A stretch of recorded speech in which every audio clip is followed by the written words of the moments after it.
All right, I guess we have to talk about Cormac McCarthy. Cheers.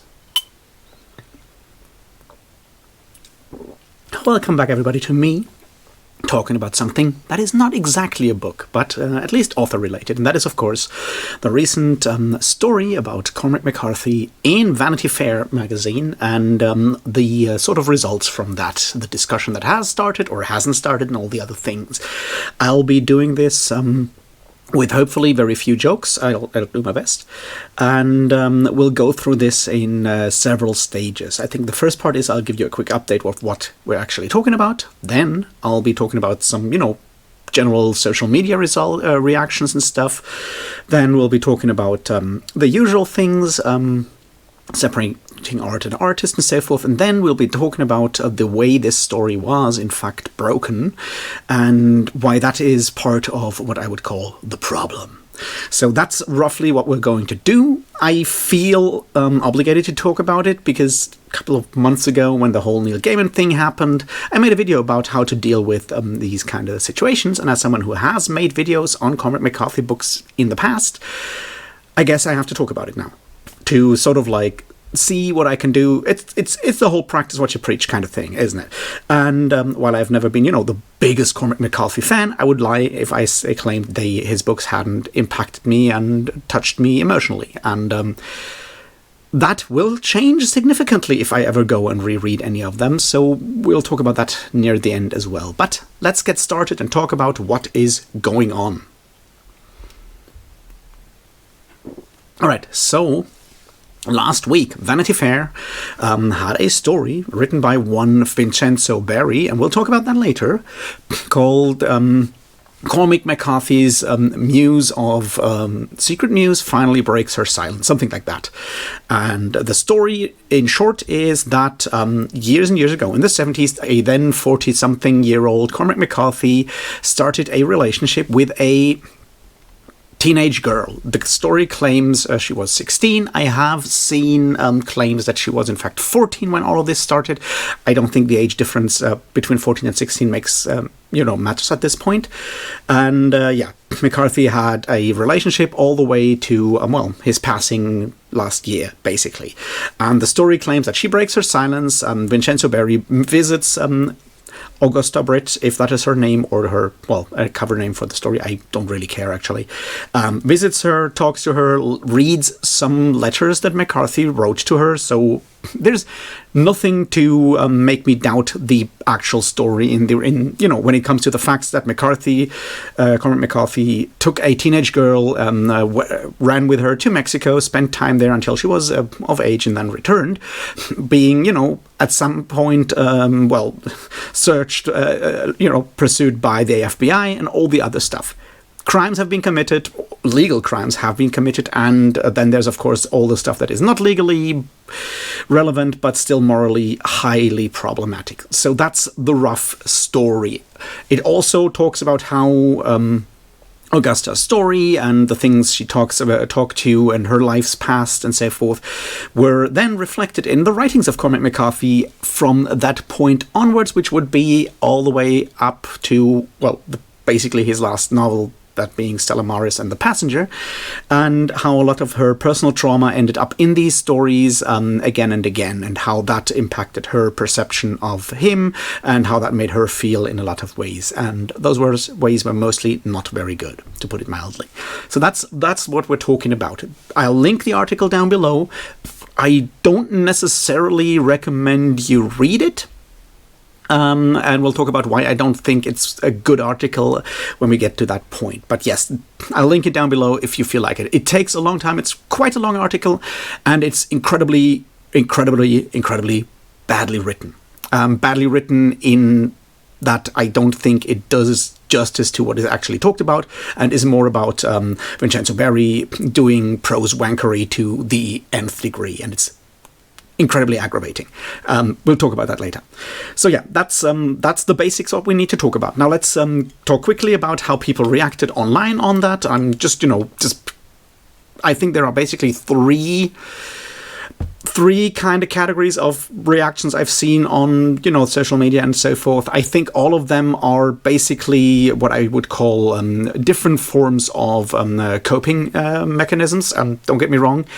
Coping is exactly what all of us will do. I know the term has gotten new meanings on the internet, but seriously, if something impacts us in any way, we'll find ways to deal with that. And these are basically three options there. One group is people going like, well, I always knew this. I don't think I'm not surprised this is happening. Look at the fucked up shit he wrote. Clearly something was wrong with the man.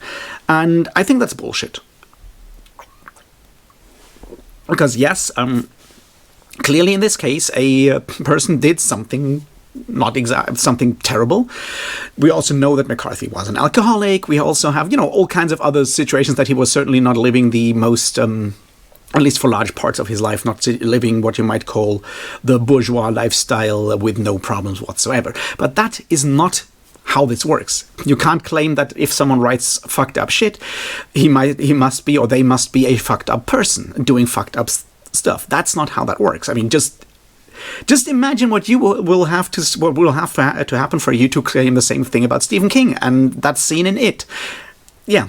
Don't go that route. I think it's very much a coping mechanism in either that you go like, well, I'll just pretend that I've always known this and pretend some level of serenity. I sort of like being more like above this all. I knew it and so forth.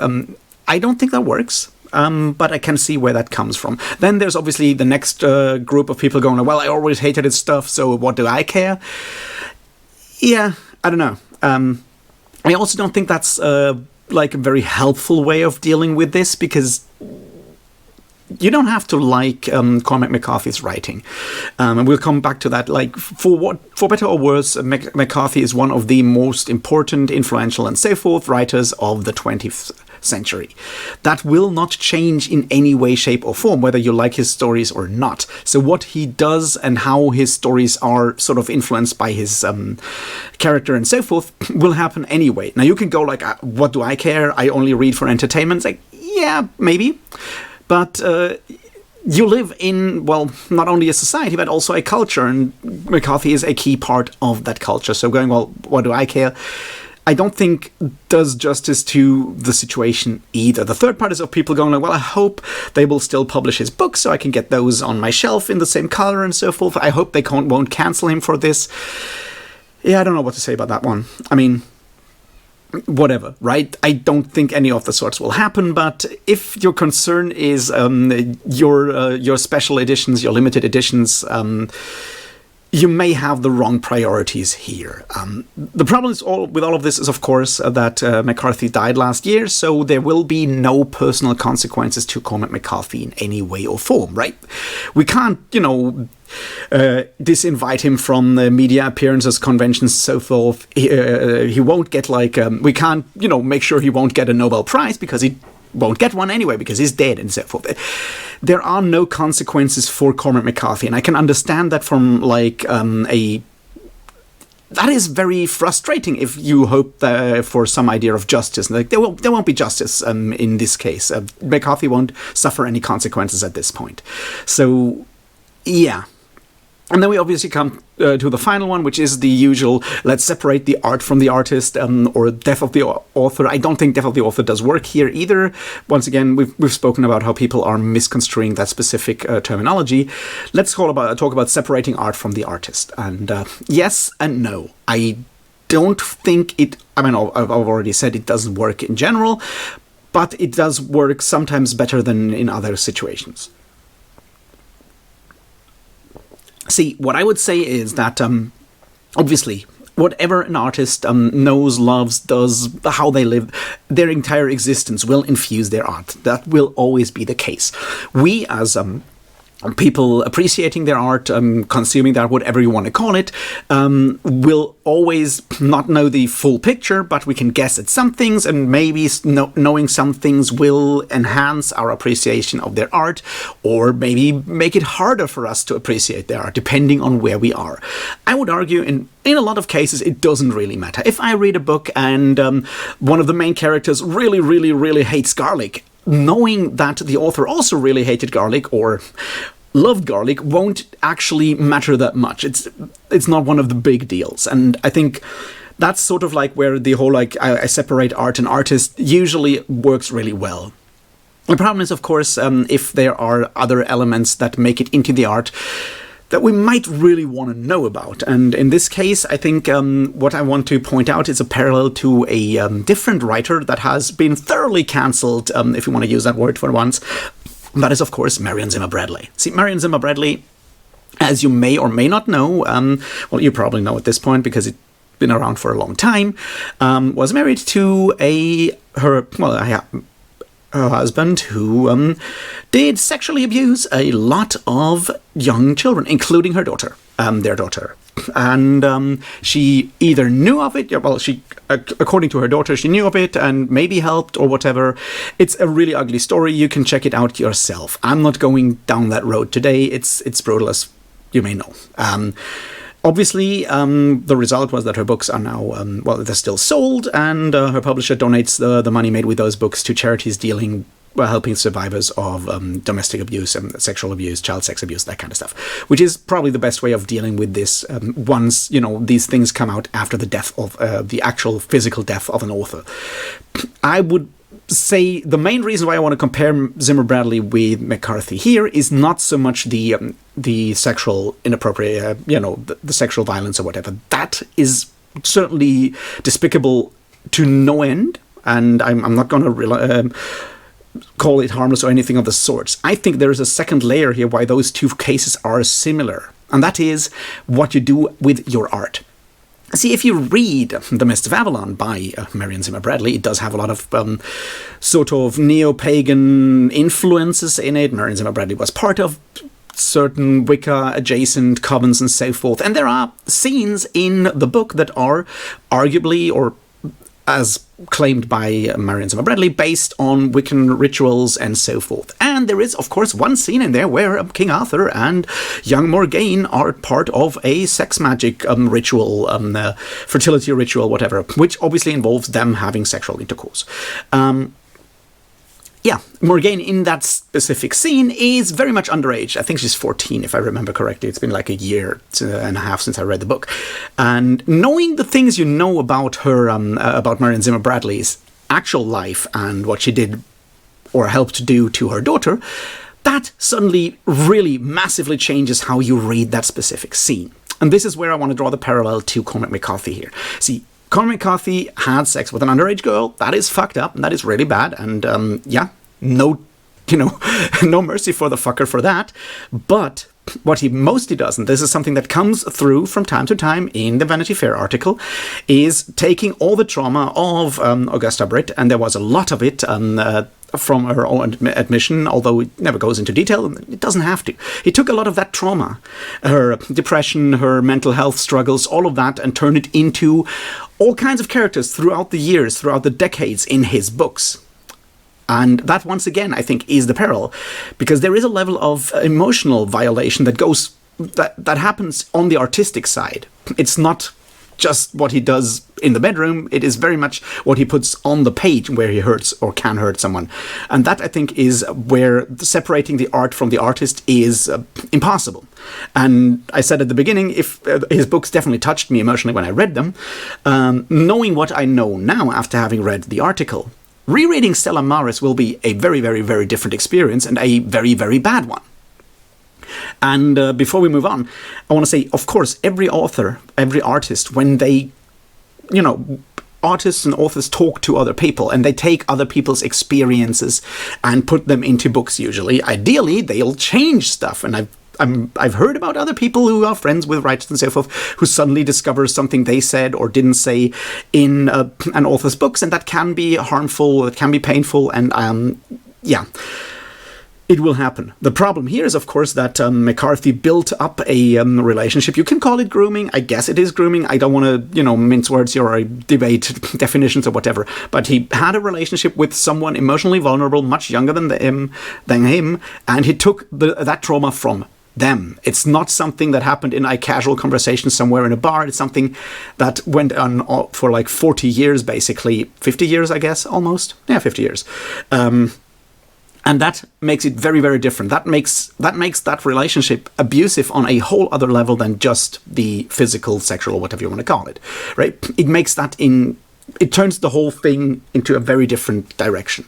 And that, I think, is where separating art and artist is impossible, because what the artist Cormac McCarthy did directly resulted in the art that we have all read, or, well, some of us have read and have been emotionally touched by in whatever way, right? So that I think is where the core is, where we can't separate the art and the artist. I don't yet know what I'll do with the videos I made on Stella Maris and The Passenger. I might just go and I'll certainly link either the Vanity Fair article, or when there's like something less despicable as a direct link, I will certainly put that into the description field so people know that level of context. But it would probably require, like, ideally, if I had the patience to reread the books, it would probably require a reassessment of the entire text, unfortunately. And that would not necessarily be better. So that's that part. Now let's actually talk about the final thing that I really think is important with McCarthy, in how it has been talked about on the internet so far, or hasn't, because so far BookTube hasn't said a lot about it.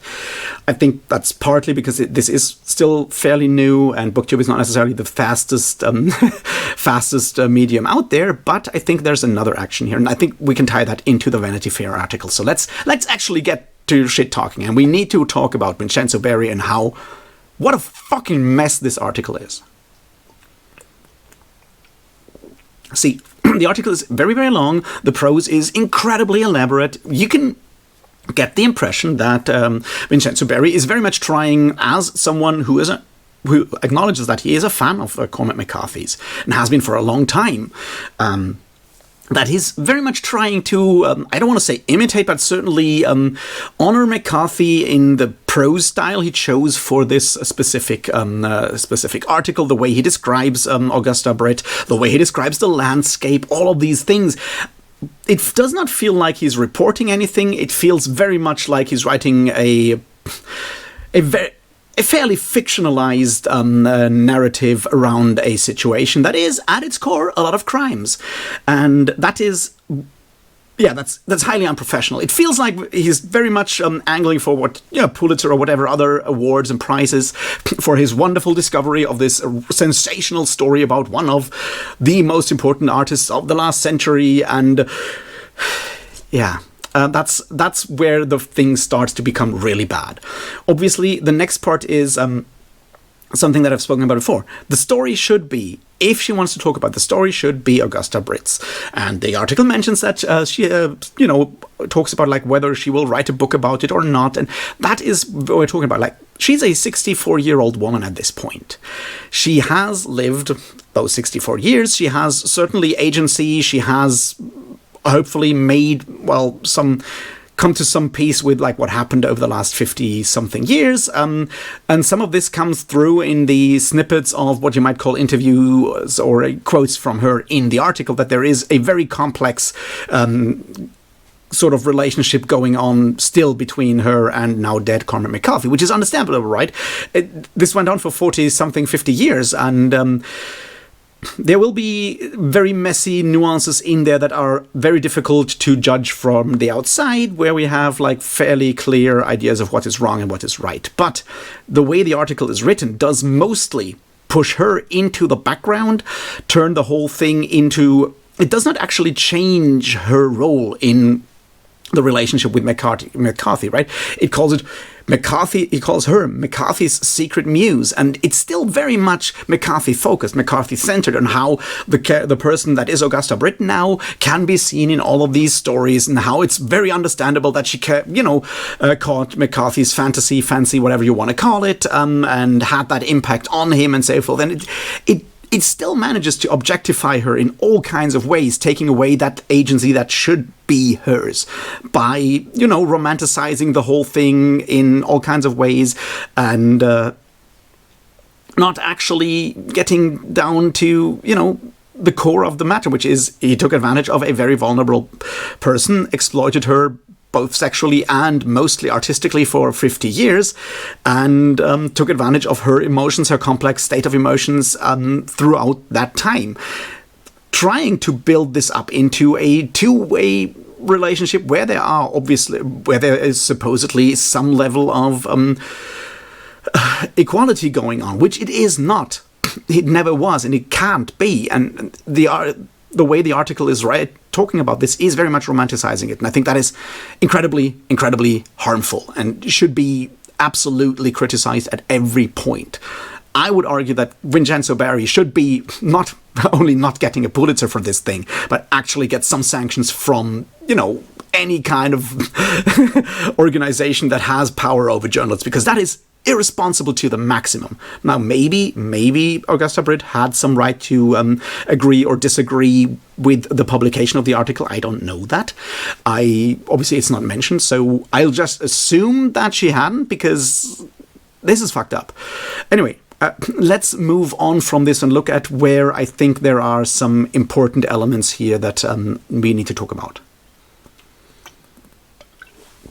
And there is two of them. One is already, as I said, the way this is written is very much objectifying Augusta Britt and romanticizing that relationship. The problem is the relationship of an older artist with a younger muse is a very specific narrative that we have seen before. It's been around forever in our age of, patriarchy and capitalism, obviously.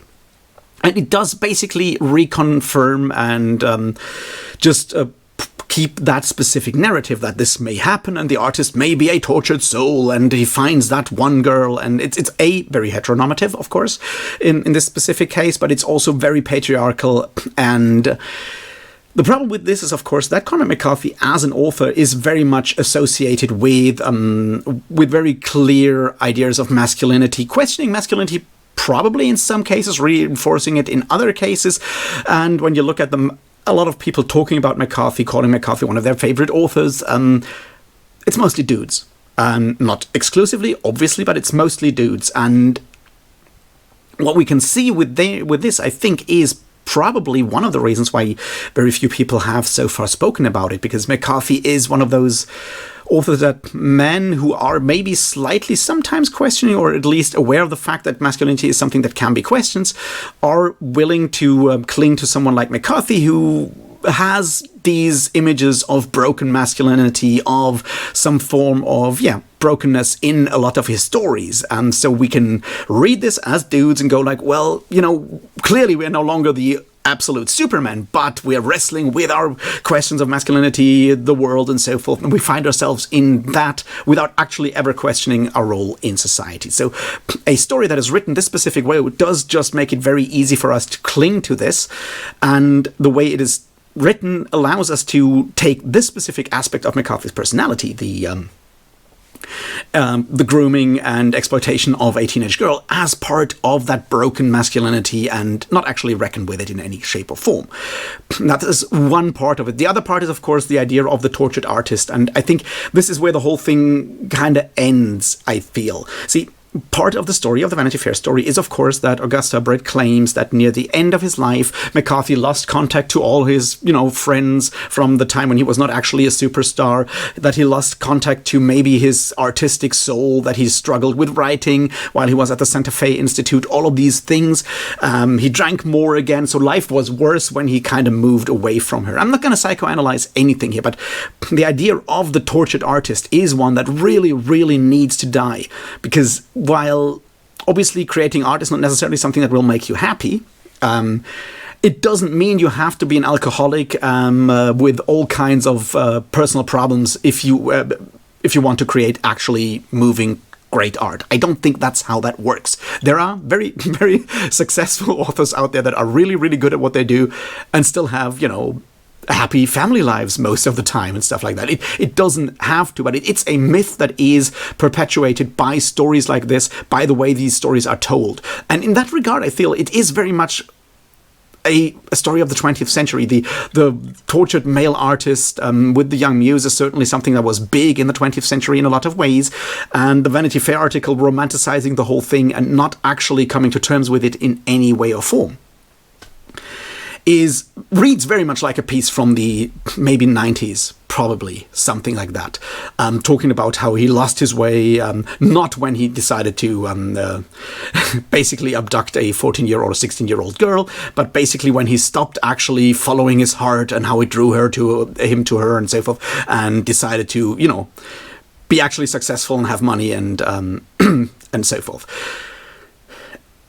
And that, I think, is the big crime of the Vanity Fair article, psychoanalyzing or psychologizing characters from the outside, reducing the voice of Augusta Britt to something that is just used to paint a larger picture of Cormac McCarthy, and thus silencing her once again. And that's bad.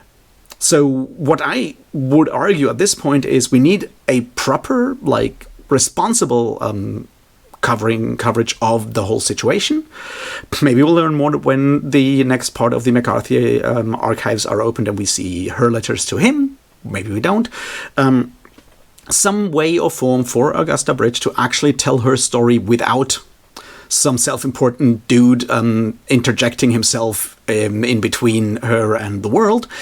And for the rest of us, I don't know if I'll buy more McCarthy stories or books or not. I mean, obviously, he won't actually get money from it, so the idea of not financially supporting a dickhead artist is sort of out of the way here. But with the emotional violence that is tied up in these stories that I am now aware of, I don't know if I want to read more of it. I don't know if I want to go back and reread Stella Maris or The Passenger. Possibly I will reread The Road. I don't know. That one seems to be mostly based around his son, so I guess that's better. Maybe I'll reread Blood Meridian at some point, but I don't know if I want to go and check out any of the books that were written post, after he met Augusta Britt, which means that the first 3 novels are, I guess, still up for reading if I wanted to. So yeah, these are my thoughts. Obviously, things will change if more stuff comes out. I just wish we would have a better way of dealing with this in the media, but right now it seems we can only use these stories of survivors and use them to our benefit. We've seen that how the stories of Neil Gaiman's victims were instrumentalized by the Tortoise Media podcast, and now we're seeing the same thing with a different agenda done by Vanity Fair. It makes me angry. It's really frustrating to see that women still don't actually have a voice unless it can be used to, do something to can be used by a different agenda. That is the main thing that leaves me really sad with this. I don't know what else to say about it. If you have read the Vanity Fair article, let me know what you think about it. If you have thoughts on McCarthy, on the whole situation, let me know in the comments. I don't know. Go read something fun, maybe by a woman.